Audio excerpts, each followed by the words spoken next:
Good morning, ladies and gentlemen. Thank you for joining our virtual press briefing.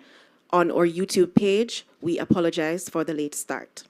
I am Sasha Gay Fraser, Senior Information Officer at the Statistical Institute of Jamaica.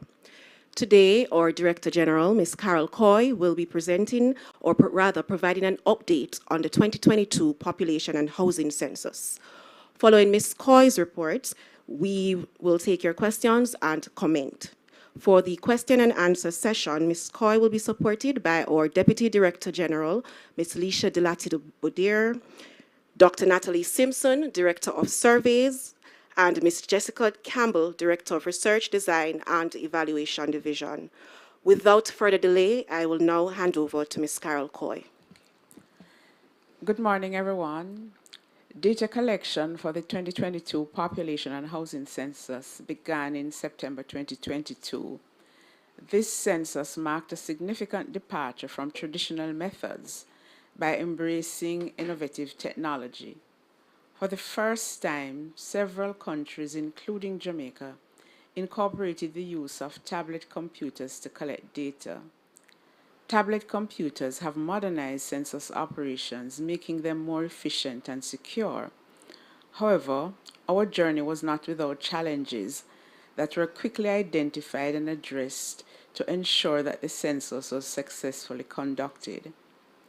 A population and housing census is critical for policy and decision making. It is widely used by researchers, businesses, and individuals to inform key decisions that impact our country's development.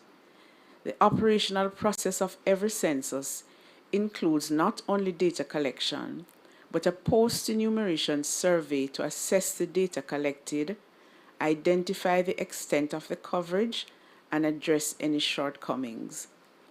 Population censuses, however, do not always manage to identify every single dwelling within a country, and this has always been the experience in Jamaica.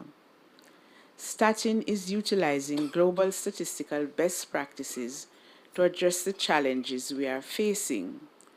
Supported by our international development partners, STATIN is taking all reasonable measures to preserve the count and ensure that the key census aspects are not compromised. Several steps are being taken to assess the extent of the undercoverage, and appropriate actions will be taken to address the issues encountered. To date, census has been conducted in approximately 70% of the enumeration districts. Some of the major challenges we encountered during this round of the census included resignations and retirements of key personnel and challenges in replacing them. The staffing and recruitment issues were further compounded by a very tight labor market in which the census was executed. As unemployment rates decline, persons are less inclined to take up more strenuous and short-term jobs like data collection. A significant number of persons indicated that they were no longer interested, or they found other means of employment, deemed that the work would be too hard, and some persons failed the minimum training requirement. These issues have had a cascading effect on the operations of the census, including recruitment, training, and payment delays. The Institute was able to adjust and treat most of these issues. However, the negative publicity, particularly around payment delays and the high dropout rate of census workers, have had a significant impact on the progress of data collection. Also affecting the census were heightened concerns about privacy, security, and the proliferation of gated communities. Access to gated communities was a significant problem. Additionally, respondents in some communities were less than cooperative with the census takers and supervisors. The COVID-19 pandemic amplified the challenges countries usually face in executing the censuses. In Jamaica, this impacted the planning phase of the census, the training of census workers, and the procurement processes. All these challenges contributed to an extended data collection phase and the introduction of an abbreviated questionnaire, which we refer to as a short form, to fast-track the data collection process. It is important to note that the extended data collection and the short form will introduce certain limitations in the use of the data.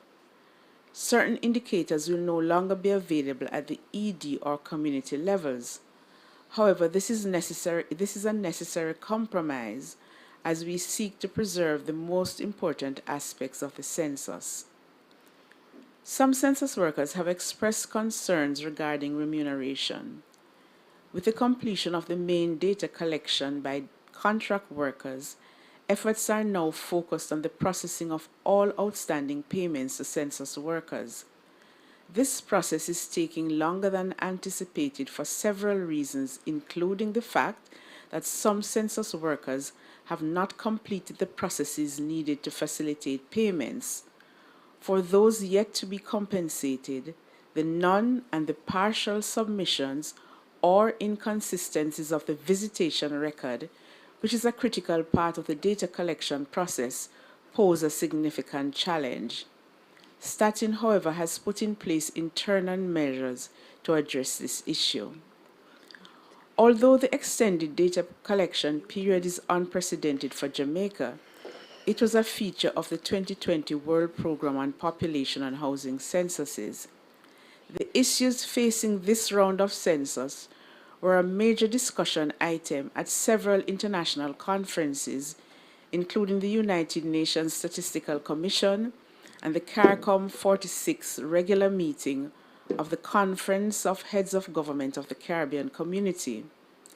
In response to these challenges, the global statistical community has provided new methodological guidelines for assessing undercoverage and data quality, as well as enhanced technical support for small area estimation. STATIN has been involved in several of these initiatives at the global and regional level and has also implemented several of the solutions suggested. STATIN is also receiving technical support from UNFPA, SELADE, and the Statistics Division of ECLAC, and has already hosted one technical assistance mission. The next phase of the census includes post-enumeration activities, such as the continued assessment of the undercoverage and supplemental data collection exercises as needed. These activities are informed by recommendations from the global statistics community in response to the challenges of the 2020 round of censuses. We take this opportunity to remind the public that the census is of critical importance for the development of our country. Moving forward, with the technical support from our international partners, our focus will be on the post-data collection operations. Let me reiterate that all work undertaken by STATIN is in adherence to stringent international statistics standards, and it was with this in mind that STATIN approached international statistics bodies such as the UNFPA, SELADE, and ECLAC for support in completing this census. STATIN is committed to reaching as many individuals as possible in this census. The 2022 census has been a transformative experience for STATIN. We are grateful for the support and understanding of the dedicated staff, census workers, our partners, and the public.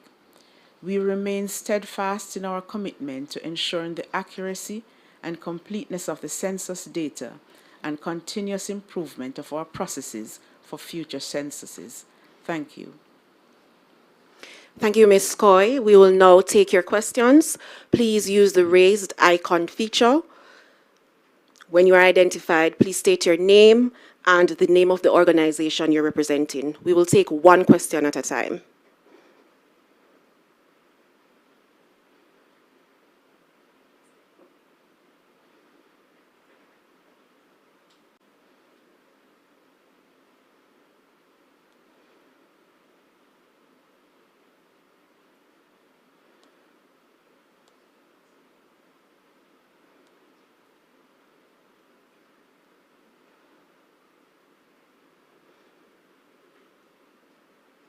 All right, at this time, we'll take your questions. Use the raise icon feature and please identify yourselves by stating your name and the organization you are representing.